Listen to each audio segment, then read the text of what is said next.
Здравейте, почитатели на Балансирано и вкусно! Днес ще ви покажа как да си направите бахор с джанки, а тази торта беше само за примамка. Ако се чувствате измамени, вече знаете какво ми е, като ви помоля да се абонирате, а вие се правите на приятно разсеяни. Затова сега, ако обичате и искате да видите как се приготвя тази уникална протеинова торта, абонирайте се и харесайте видеото, защото трябва да си луд, за да не харесаш тази шоколадова торта. Айде да започваме. В голяма купа сложете 5 големи яйца. Те трябва да бъдат на стайна температура, за да могат след това да се разбият по-лесно и да бъдат по-пухкави. Към това добавете скир и внимателно разбъркайте, така че да не спукате балончетата. След като добре размесите, трябва да добавите и сухите съставки. За да направите този блат ще са необходими два вида брашно. Обикновено бяло и кокосово. Слагам два вида, за да стане тортата по-крехка от кокосовото, а и с него добавям още малко протеин към крайната цел. Освен това, добавям какао и едно пакетче бакпулвер. За да се получи още по-пореста структурата на основата, пресейте всички сухи съставки. По този начин няма да се образуват и бучки в сместа и ще се разбърка по-лесно. Разбъркайте, като с шпатула загребвате отдолу нагоре. Действайте нежно, сякаш галите шише ракия. Имах преди жена си, не шише ракия. Ако пък сте жена, представете си, че това в купата ви е купило палтенце от лисица и билет за дестинация, на която същото това палтенце няма да ви е нужно. В крайна сметка се оказа, че блатът ми отгоре се напука като магистрала Хемус, пекал го по-дълго от управлението на Бойко и въпреки това вътре остана влажен и крайно неприветлив като Деница Сачева, например.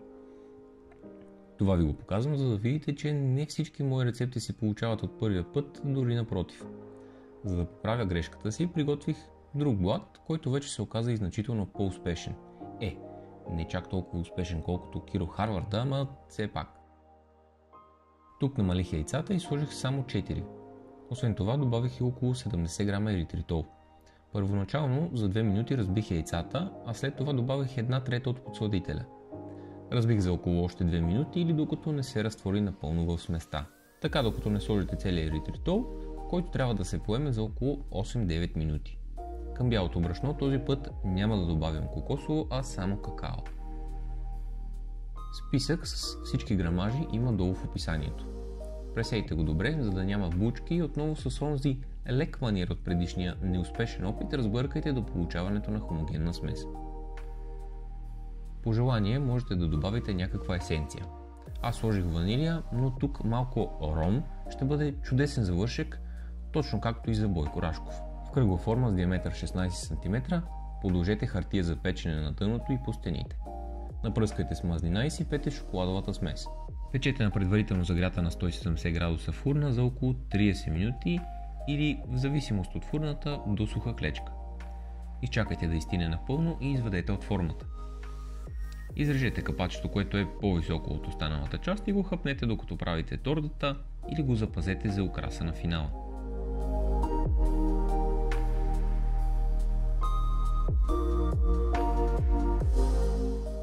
Разрежете на 3 равни по дебелина блатове, като за да ви се получи така равномерно можете да използвате конец, специален уред или с ножа отстрани маркирайте с резки по цялата обиколка на основата. Когато обиколите целия блат, можете да започнете да режете. Това е важна част, така че за да ви се получи прекрасна финална визия, трябва да сте внимателни. Тук мисля, че отново е време да ви подсетя да харесате видеото. Благодаря. Текстурата на еритритола много наподобява тази на захарта, но свойствата им се различават доста. Затова и както забелязвате, блатът е малко по-ронлив отколкото обикновения пандишпанов. Това обаче почти не прави разлика след като го намажете с крема, а особено ако го напоите, той ще слепне добре и освен ако не сте много големи познавачи, трудно може да намерите разлики. Хубавото тук е, че чрез еритритола енергийното съдържание намалява с около 300 калории. За крема ще използвам нещо, което повечето хора ще кажат, че е гадно, но мога да ви гарантирам, че ще се получи невероятно вкусно. Към изварата добавете едно яйце, сода бикарбонат, протеин на прах, какао и изомалт. Последната съставка представлява нискокалоричен подсладител, който стабилизира крема и придава лъскав вид на тортата, но дори и без него ще се получи, така че ако нямате, просто го пропуснете. Всичко това разбъркайте с блендер. Аз разделих съставките на две, защото блендера ми е малък и не може да побере всичко заедно. Тъй като в крема има яйце, ще се наложи да го сготвя, като над касерола с вряща вода слагам метална купа, в която сложих крема и бъркайки непрекъснато сгъстявам. Отначало ще бъде гъсто, но малко след това изомалтата ще се разтопи и втечни с места. Когато яйцето пък започне да се сготвя, ще сгъсти отново и трябва да внимавате да не се пресече. Затова, ако имате съмнение, че може да стане, бъркайте по-бързо и преместете от котлона, за да се охлади. Държа да кажа, че рецептата за крема я взаимствах от канала Вкусно Вали. Това звучи все едно съм аз, но всъщност Вали е моя съименница. Линк за нейния канал ще оставя долу в описанието. След като сте доволни от консистенцията на крема, изключете котлона и се пренесете отново към плота, където е време да сгубите и самата торта. Разделете крема на 3 равни части, като можете да оставите съвсем малко повече крем за накрая, защото ще трябва да намажете и отстрани. Тази торта може да бъде модифицирана по доста различни начини, като ако я оставите само с този шоколадов крем, ще бъде подходяща за хора, които обичат тежките шоколадови торти. Ако искате нещо по-свежо, мога да ви посъветвам да използвате пресни ягоди, въпреки че не са в сезон. Друг вариант е отгоре да украсите с малини и мента. Аз обаче, тъй като нямам нито едно от тези неща, оставих тортата така.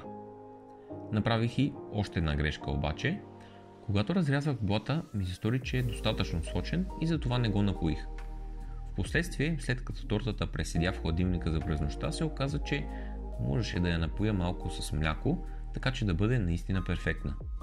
Затова, моя съвет е да не повтаряте моята грешка, а за финал, отгоре можете да поръсите с ядки или както направих аз, с какао.